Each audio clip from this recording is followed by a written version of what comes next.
നമ്മൾ പലപ്പോഴും നമ്മുടെ കുട്ടികളെ ഇംഗ്ലീഷ് മീഡിയത്തിൽ ചേർക്കാറുണ്ട് അല്ലേ? നമുക്ക് ഭയങ്കര ആഗ്രഹമാണ് നമ്മുടെ കുട്ടികൾ നന്നായി ഇംഗ്ലീഷ് ഫ്ലുവൻ്റായി സംസാരിക്കണം, നല്ല എഴുതണം, മറ്റുള്ള ആളുകളുമായി നന്നായി ഇംഗ്ലീഷ് സംസാരിക്കാൻ പറ്റണം.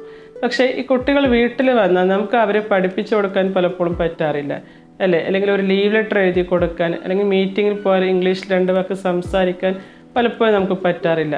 നമുക്ക് ഇംഗ്ലീഷ് അറിയാത്തത് കൊണ്ടല്ല, പക്ഷേ ഇംഗ്ലീഷ് ഫ്ലുവൻ്റായി സംസാരിക്കാനുള്ള ബുദ്ധിമുട്ട് കൊണ്ടാണ്. എപ്പോഴും നമുക്ക് പലപ്പോഴും സംസാരിക്കാൻ പറ്റാത്തൊരു സാഹചര്യം, നമുക്കൊരു ആത്മവിശ്വാസമില്ല അല്ലെ? സെൽഫ് കോൺഫിഡൻസ് എന്ന് പറയും. നമുക്ക് സെൽഫ് കോൺഫിഡൻസ് ഇല്ലാത്തപ്പോൾ പലപ്പോഴും നമുക്ക് മറ്റുള്ളവരുമായി കമ്മ്യൂണിക്കേറ്റ് ചെയ്യാൻ പറ്റാത്തത്.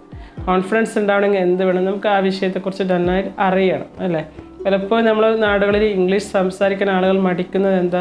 അവർക്കൊരു കോൺഫിഡൻസ് ഇല്ല. ഞാൻ പറയുന്നത് ശരിയാകുമോ, ഞാൻ പറഞ്ഞാൽ തെറ്റിപ്പോകുമോ, മറ്റുള്ളവർ എന്നെ കളിയാക്കുമോ എന്നുള്ളൊരു കോൺഫിഡൻസ് കുറവ് കൊണ്ടാണ് നമ്മൾ പലപ്പോഴും മറ്റുള്ളവരുമായി കമ്മ്യൂണിക്കേറ്റ് ചെയ്യാൻ പറ്റാത്തത് അല്ലേ? അപ്പോൾ അങ്ങനെയുള്ള മടി, ഇപ്പോൾ ഈ പ്രായത്തിൽ ഇനി ഞാൻ എങ്ങനെ ഇംഗ്ലീഷ് പഠിക്കും, എനിക്ക് പഠിക്കാൻ പറ്റുമോ എന്ന് ചിന്തിക്കുന്ന പല രക്ഷിതാക്കളുണ്ട്. നമ്മൾ പ്രധാനമായും രക്ഷിതാക്കളെയാണ് ഫോക്കസ് ചെയ്യുന്നത്. അങ്ങനെയുള്ള വീട്ടമ്മമാർക്ക് വേണ്ടി IVCT പുതിയതായി തുടങ്ങിയ 4 മാസത്തെ ഓൺലൈൻ സ്പോക്കൺ ഇംഗ്ലീഷ് കോഴ്സാണ്. നിങ്ങൾക്ക് ഒഴിവ് സമയങ്ങളിൽ വീടുകളിൽ ഇരുന്നു കൊണ്ട് തന്നെ നിങ്ങൾക്ക് പഠിക്കാവുന്നതാണ്. അപ്പോൾ അങ്ങനെ നമുക്ക് ഓൺലൈനായിട്ട് ഡീറ്റെയിൽ ആയിട്ട് അങ്ങോട്ടും ഇങ്ങോട്ടും സംസാരിച്ചും ഓരോ സിറ്റുവേഷൻ എങ്ങനെ കൈകാര്യം ചെയ്യുന്നു, അതിൽ ഓരോ സിറ്റുവേഷൻ വന്നാൽ ഇംഗ്ലീഷിൽ നമുക്കത് എങ്ങനെ സംസാരിക്കാം, അല്ലെങ്കിൽ നമ്മൾ ഡെയിലി ലൈഫിൽ സംസാരിക്കുന്ന മലയാളത്തെ എങ്ങനെ ഇംഗ്ലീഷിലാക്കി സംസാരിക്കാം അല്ലേ? പലരുടെ ആഗ്രഹമാണ് ഇംഗ്ലീഷിൽ സംസാരിക്കണം.